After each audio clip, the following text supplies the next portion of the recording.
Hello team and welcome to another ATP Geopolitics video with myself, Jonathan Ernest Pierce. This is Ukraine War Update Extra video and the extra nuggets and tidbits to get your teeth into a greater understanding of the war in Ukraine. I did a video that was too long, it's like 55 minutes long, so I'm just splitting it up into two. This part just has the very last story I was going to deal with, and then just a little waffle about multi-party political systems based on one of the comments on one of my threads. So this is very few topics, and then the rest will come out maybe even tonight, maybe tomorrow. Right, we are going to now look at a RUSI, Royal United Services Institute report. This is, well, RUSI, first of all, they're a UK military think tank. They do a lot of really good work. This is on, well, the piece is called The Orient Express, North Korea's clandestine supply route to Russia. I was wondering how to go through this. I almost just want to read the whole lot to you. It is, I'll dip into it, quite substantially. It's got some interesting satellite imagery as well to survey. I love this kind of work because it's investigative, using open source intelligence, but also not just open source intelligence. I'm sure RUSI have access to. I don't know, maybe satellites that the general public might not be able to have access to. I don't know. Anyway, dozens of high-resolution satellite images taken in recent months reveal that Russia has likely begun shipping North Korean munitions at scale, opening a new supply route that could have profound consequences for the war in Ukraine and international security dynamics in East Asia. So this is a piece about how a couple of ships particularly have been moving between Russia and North Korea. There's a port called Rajin Port in North Korea and this military facility at Dunai in Russia. A couple of ships have been shipping containers, presumably full of munitions, from North Korea to Russia. That, as it goes on to say here, it's about to change. Dozens of high-resolution images revealed here for the first time they're captured in recent months over Dunai and the North Korean port of Rajin show the two cargo vessels repeatedly transporting hundreds of containers likely packed with North Korean armaments. And we see them, at the side of these jetties and port facilities, loading and unloading. There's details of the Angara and the Maria ships and what they, where they've been observed when. Although it's difficult to determine the specific contents of these containers from imagery alone, the US government accused the North Koreans of supplying munitions and military material to Russia on the 13th of October. I mean, goodness me. What are Russia going to be getting from North Korea other than military armaments? I mean, there is nothing that Russia would want from North Korea in terms of food. Well, Russia is itself one of the breadbaskets of the world, and North Korea is starving, pretty much. What do North Korea make that Russia could remotely want? Weapons. It has to be ammunition and munitions in general. These claims were accompanied by imagery detailing the alleged end destination of these shipments in Tikhoretsk, a small town in Russia's Krasnodar region facing the Kerch Strait and Russian-occupied Crimea. We'll come on to this place a little later. High-resolution imagery collected in recent weeks in the vicinity of Tikhoretsk confirms a rapid expansion of a munitions storage facility here beginning in August 2023, the same time that North Korea's shipments from Rajin began. Crucially, these images also appear to show trains delivering the same size and color of cargo containers as those shipped from North Korea to Russia's Far East. Okay, to me, it's beyond any shadow of a doubt that Russia are taking military armaments from North Korea and taking them to this particular base. We can talk in terms of probability. It'll be almost certain for me. This is what the depot looked like in July 2023, and you can see, it doesn't look particularly nothing particularly special. It's an empty depot, and then of course we had Kim Jong-un and Putin meeting, and lo and behold, in September 2023, just a few months later, these places are entirely different. I mean, we'll come on to look at further detail at these images in a second. Let's just talk about the transit first. So The first stop for North Korea's shipments to Russia is in Junai, a secure military facility with controlled entrances, disguised storage areas, and a number of secure berths, often frequented by Russian naval assets. High-resolution satellite imagery captured in recent months shows that containers are regularly delivered and removed from here by semi-trailers and railway wagons, likely for transport across Russia towards Tikhoretsk and the border with Ukraine. And you can see the imagery of this particular place and the kind of activity that takes place there. I mean, it does make you realize when you see stuff like this, and we watch action films, right, and films that involve the CIA and war and this and that, and the US government, and they're always looking at these big satellite, all these banks of screens with satellite imagery, and say, zoom in even further and do this and do that, and you're thinking, do they really do this? Like, do they really have all this access to this and that? And of course, they do, and they're looking at stuff all the time, and nowhere. And China will be doing the same to the US, and Russia will be doing that. Although Russian satellite imagery is not up to as much as the US, so there won't be a square centimeter, a square meter of this world that is not in some way analyzed by someone. That's the era that we live in, I guess. Okay, so the initial shipment of hundreds of containers was loaded onto the Angara at Junai in late August before the vessel made its way to the North Korean port of Raijin in the country's eastern coast. Notably, the vessel also switched off its AIS transponder, obscuring its movements between the two countries. So you know it's up to something dodgy if it turns off its transponder. Once in North Korea, satellite imagery shows a vessel unloading these containers onto a berth with a dedicated rail line. And the Angara at Raijin in North Korea here. So, the evidence is, all the evidence you need other than knowing exactly what's in these containers. But then when it gets to the other end, we'll have a look in a little while as to what we think it is at the other end. So since its first shipment, the Angara has regularly shuttled containers from the port of Raijin to the Russian facility at Junai, being joined by a second cargo vessel named the Maria on the 12th of September. While the vessels are still operating without transmitting on their AIS transponders, dozens of satellite images show the vessels continually loading and delivering cargo from North Korea to Russia. And this is trucks offloading their cargo at Junai military facility. So they're going to a military facility. That should probably tell you everything you need to know, right? Over the course of the last 3 months, the Angara has made at least 3 trips between Russia and North Korea, while the Maria made 1 trip in September and recently completed another round on the 14th of October.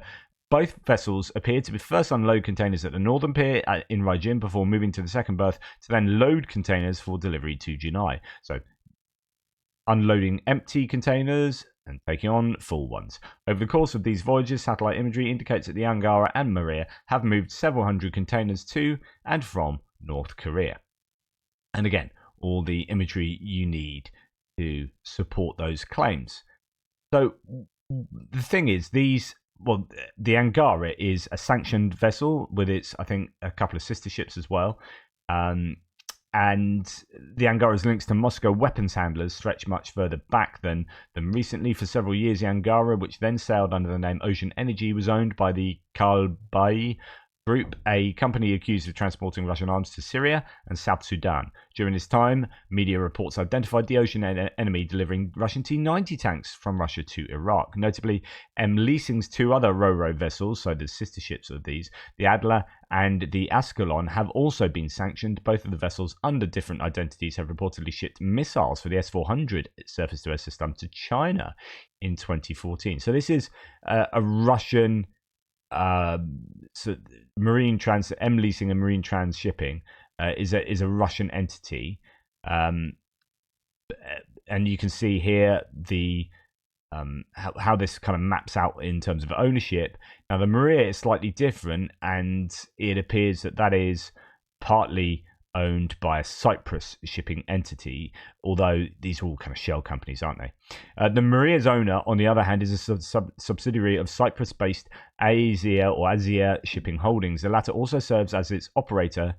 Azia Shipping Holdings owns several vessels, one of which was allegedly involved in the shipment of Russian weapons to Myanmar, so that's the former Burma, in January 2022. Notably, several employees of the Maria's DOC company, JSC Softfracht, were indicted by the US Treasury in 2018 for allegedly operating a scheme to supply Syria with jet fuel.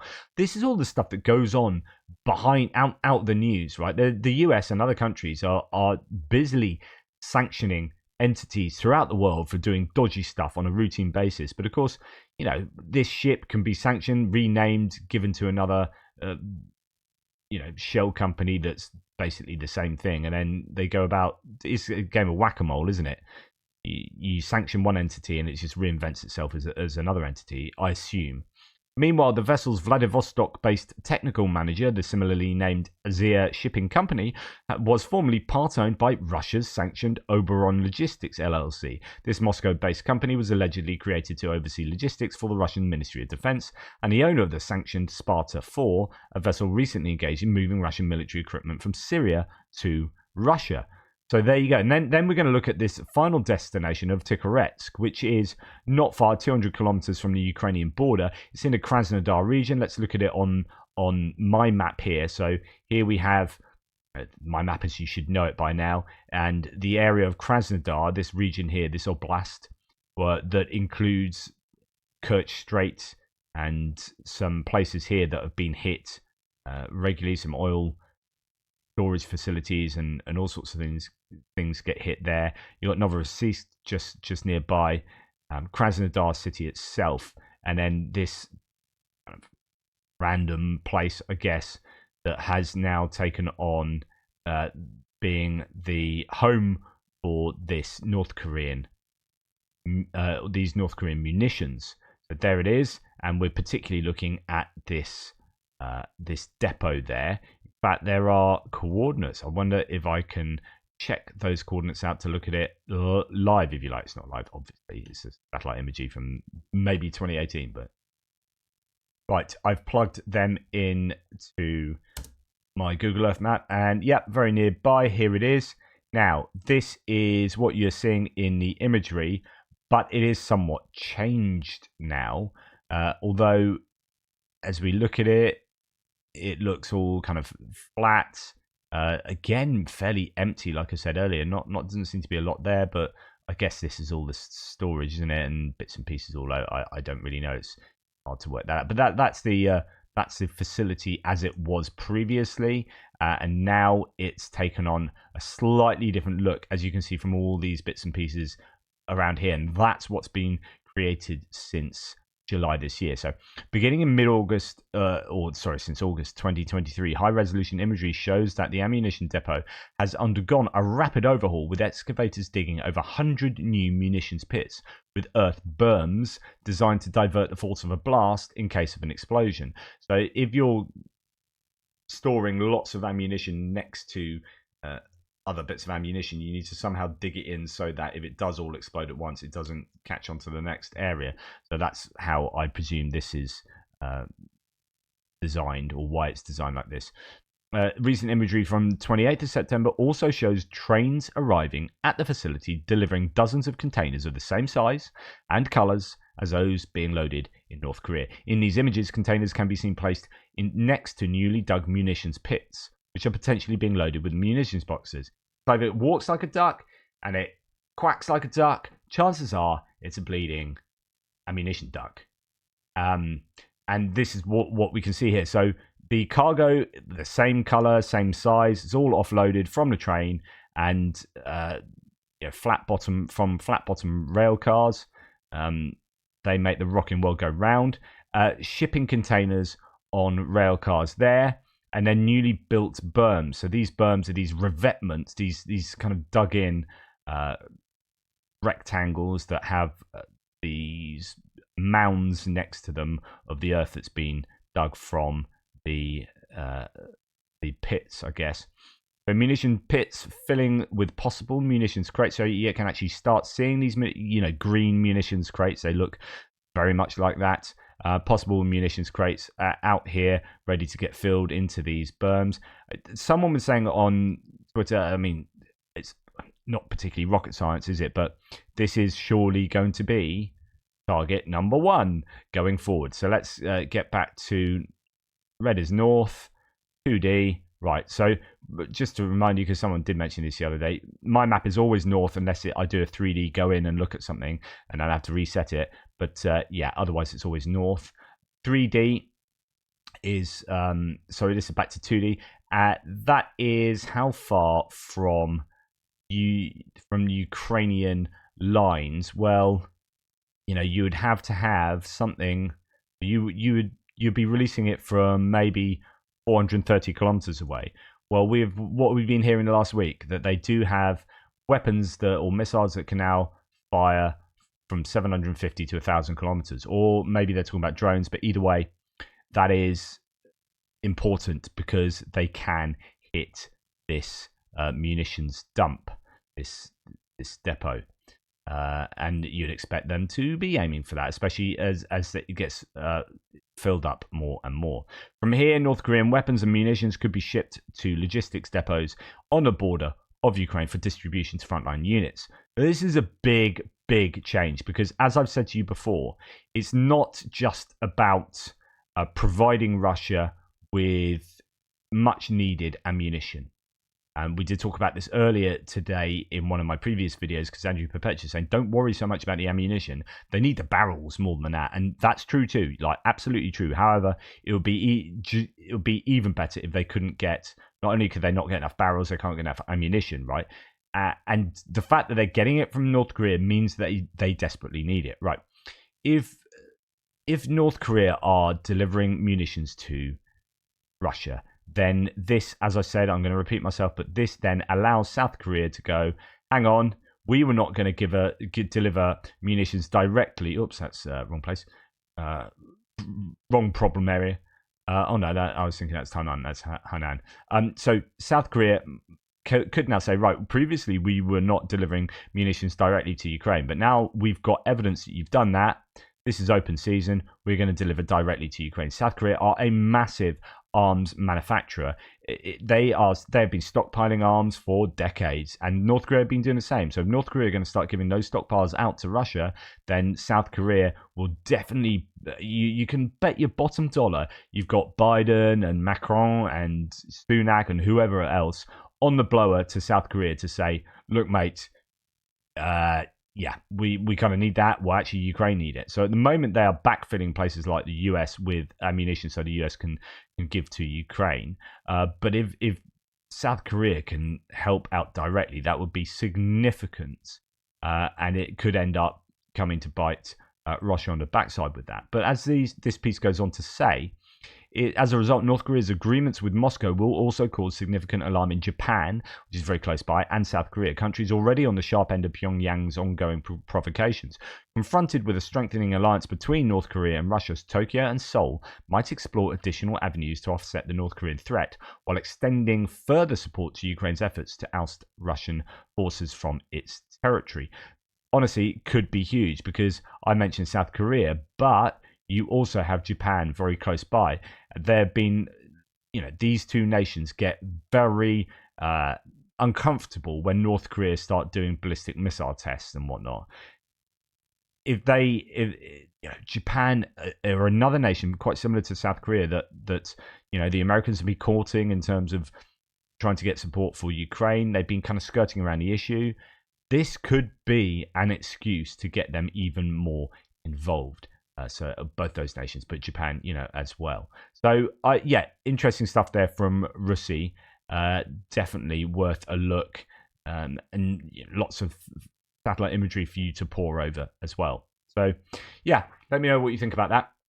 Right, I just wanted to give you this comment. This is actually just a general political comment, but I like it, and actually I agree with this. So this is, by the way, when I get comments and I read them through my YouTube studio, it converts your names into like some kind of code often. I can't actually work out who it is. Not all the time, but sometimes it just converts it. And then some people who kind of know me a bit through this platform, they talk to me, and actually I don't know who it is that's actually talking to me.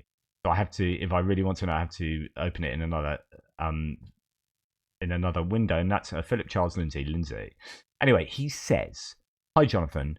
when the whole Brexit, I mentioned Brexit and politics the other day, when the whole Brexit event was being debated in the UK, I was a proud Brit living in Denmark.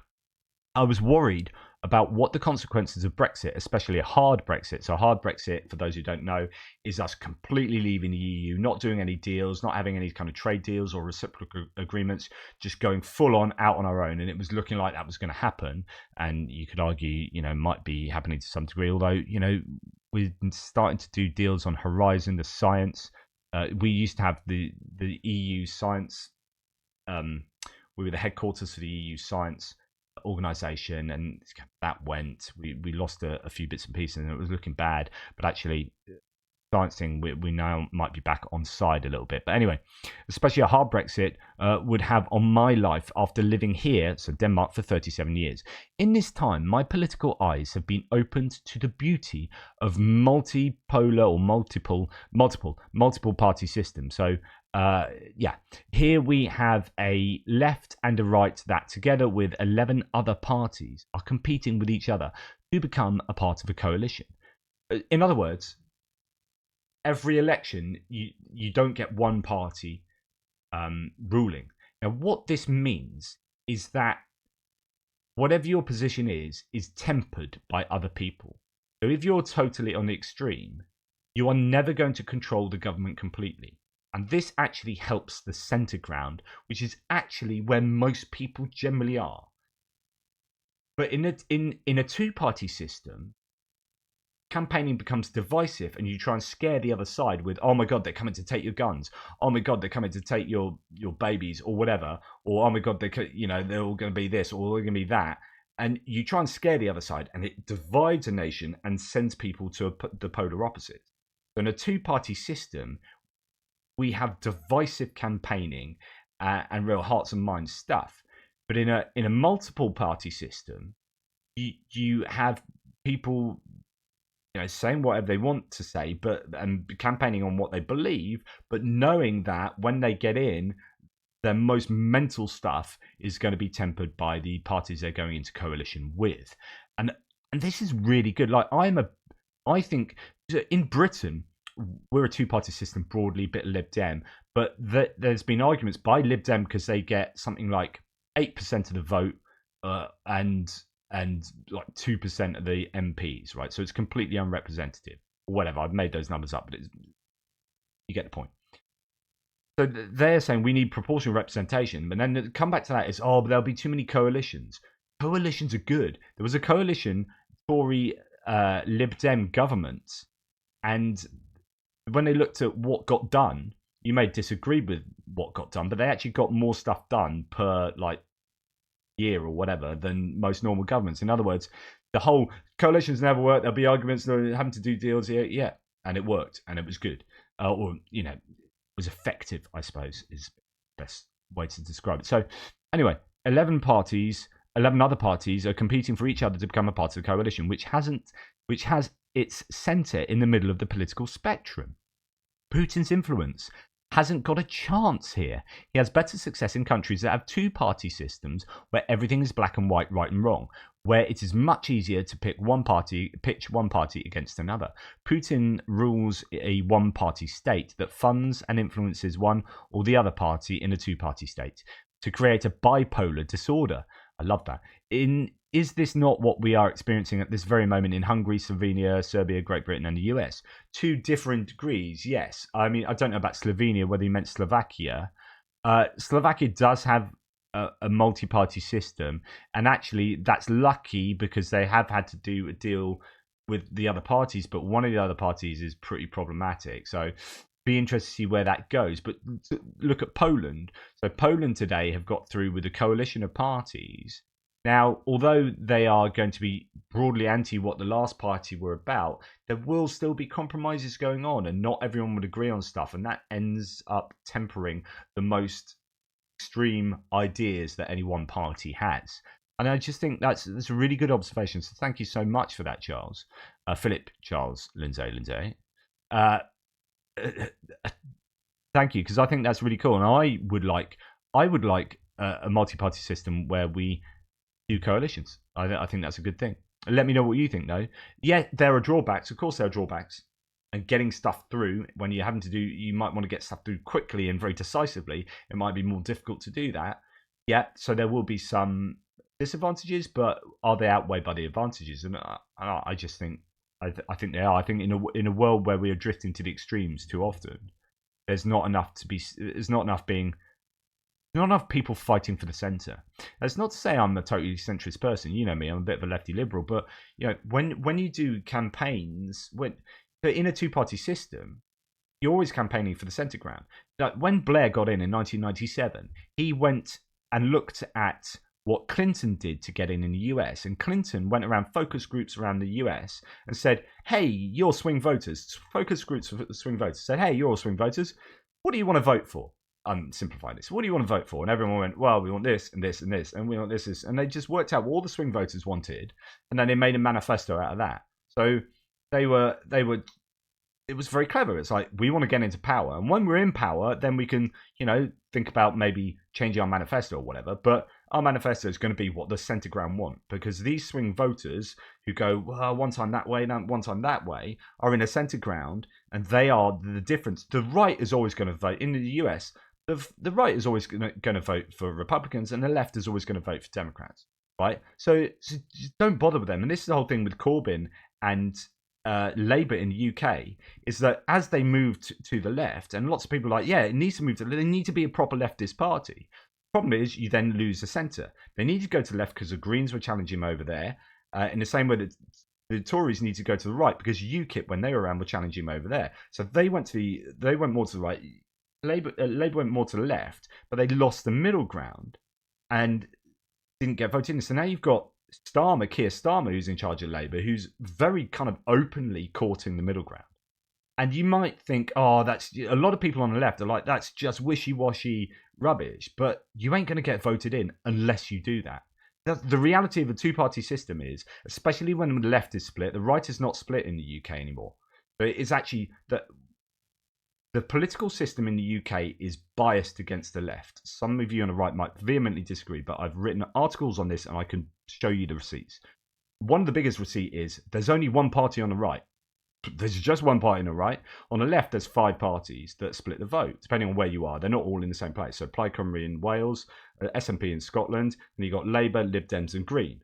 They all split the vote, and the Conservatives go, well, we represent everyone else. So it's so much easier. And also, the media landscape in the UK is very much skewed to the right. So the amount of newspapers and the readership of those newspapers is massively to the right and controlled by very few people, billionaires, right? So your Murdochs and your Rothschilds and so on and so forth. They own a lot of the media, which then controls the narrative for the main population and is skewed. There's only 2 newspapers that are on the left: The Guardian, that's kind of centre left in middle class intellectuals, and the Mirror, which stays away from big things, like stayed away from Brexit, didn't really get involved in that. So you got basically no one on the left, where the papers on the right, there are loads of them. Okay, so it's very difficult for Labour to get in, especially with the SNP having taken a lot of the votes up in Scotland. It's a massive problem. So they absolutely have to court the centre ground. They need to nick the centre ground off the Conservatives in order to get in. And this so it's about the centre ground. Now, I thought that was clever for Blair to then nick Clinton's basically campaign strategy, and that's what they did. And they courted the centre ground, did focus groups, and then nailed it. And it was the right time as well, because people, 19 years of the Conservatives, I think it was, everyone was like ready for a change or whatever the situation was. But anyway, that's my just a political waffle at the end to advocate for multi-party systems, because I think you end up getting a more secure, there's less chance of getting extreme government. Is essentially that, and extreme governments scare me a little bit.